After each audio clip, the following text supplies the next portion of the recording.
Hello Mets fans and welcome back to another video on the Around the Mets channel. Spring training's in full swing. We have a position battle for right field. Freddy Peralta just made his spring debut and was announced as opening day starter.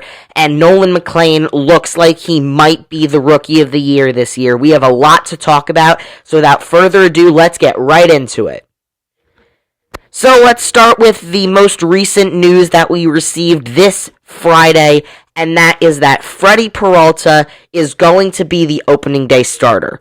The Mets have had a tendency in past years to not have their number one guy start on opening day, and that's a lot of the time because the Mets don't really focus on, oh, you're the opening day starter, you're the best pitcher in our rotation. They pitch guys on opening day because they're on a cycle. Last year, Clay Holmes pitched on opening day because Sean Manaea and Kodai Senga were hurt, and a lot of the Mets' other pitchers had pitched the week prior in spring training. Clay Holmes just happened to line up to pitch on opening day. However, this year, the Mets are straying away from that and having their new ace in Freddy Peralta start opening day at Citi Field against Paul Skeens and the Pittsburgh Pirates. Peralta, of course, was acquired in a trade from the Milwaukee Brewers in January. He just made his first spring training start on Friday, only about an hour after this news was announced by Carlos Mendoza, and he looked great. He hurled 3 perfect innings in Jupiter, Florida, against the St. Louis Cardinals in an untelevised game. But he faced 9 batters and retired them all. I'm sure we'll see his workload increase throughout spring training. But now that we know he is going to be the opening day starter, we kind of know how he's going to be lined up towards the end of spring training. It's very likely that in the last week of spring training, Freddy Peralta does not pitch at all, and if he does, it's a very short outing, probably similar to this first outing he just had, 3-ish innings or so. So the Mets are starting their ace on opening day, which is very exciting as a Mets fan. But now let's hop over into the outfield for the position battle that's going on in right field right now. Carson Bench obviously is the guy that the Mets fans want to see the most in right field on opening day, as he's a very exciting young prospect that could bring a lot of electricity to this team. But right now, it's not looking like he's going to be the starter on opening day, and that's not because he's playing poorly. His first few games of spring training didn't go the best, but that he was on the opposite coast of Florida playing for a team that was managed by Carlos Mendoza, but wasn't really like the A squad for the Mets for spring training. No Bo Bichette, no Juan Soto, no Marcus Semien, among others. And so he didn't look great in those first 2 games, but these past couple games, one at Clover Park, and then one in West Palm Beach and one in Jupiter, he's looked really good. He did get hit by a pitch on Friday, but he was able to stay in the game and recover from that. But a quote kind of went viral of him after Tuesday's game against the Houston Astros at Clover Park, in which he said, "I don't like striking out," in an interview after he went 3 for 3 in spring training after getting into 3 2-strike counts. And that's very promising for a young player.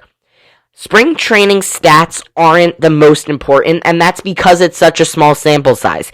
You really can't look at counting stats like home runs, RBIs, even really batting average, just because players aren't getting enough at-bats.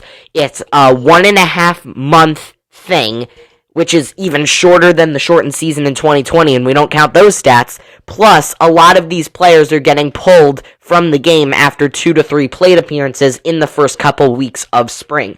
However, there are some things in spring training that we can look at and actually use as valuable information.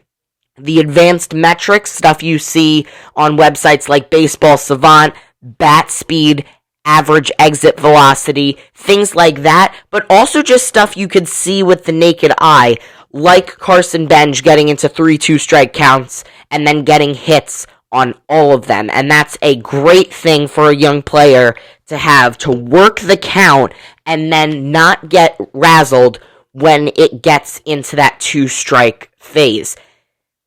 However, the reason I say Carson Bench most likely won't start opening day in right field is because the Mets have 2 other guys competing for that spot who are already veteran major league players, and they're looking pretty good this spring so far. They signed Mike Tauchman to a minor league deal and MJ Melendez to a major league deal to compete for that right field spot. And right now it does look like it's going to be MJ Melendez, not only because he's on a major league deal and I don't believe he has a option to go to the minors while Tauchman does, but Melendez has been playing really well. He's been playing a lot. Some games he's been starting, some games he's been coming in. But this past game in Jupiter against the Cardinals, MJ Melendez hit 2 home runs. He went 2 for 3, I believe. And while Tauchman is having an okay spring, we didn't see him get into game action until this past week on Thursday against the Astros. And while he made a great first impression by hitting a home run in his first spring training at bat, I think that Melendez is more likely to be the opening day right fielder. And then when it gets into later April or even possibly May, if Melendez isn't performing, that's when you bring up Carson Bench. I believe then you would get an extra year of control over him before you lose him to free agency. And if Melendez is a capable major league player, I think it is perfectly fine to start Bench in AAA, where he only got a little bit of reps last year after being called up from AA Binghamton, and letting Melendez take the reins in right field, hitting towards the bottom of that order, probably in about the 7 or 8 hole down there.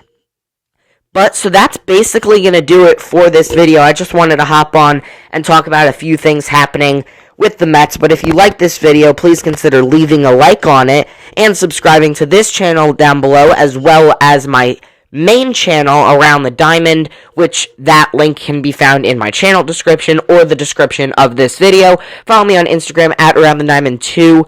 Link is in my channel bio. And check out Around the Diamond Designs if you want to see all of my personal card designs that I make. That link is also in my channel bio. But thank you all so much for watching. I will see you in the next one. Peace.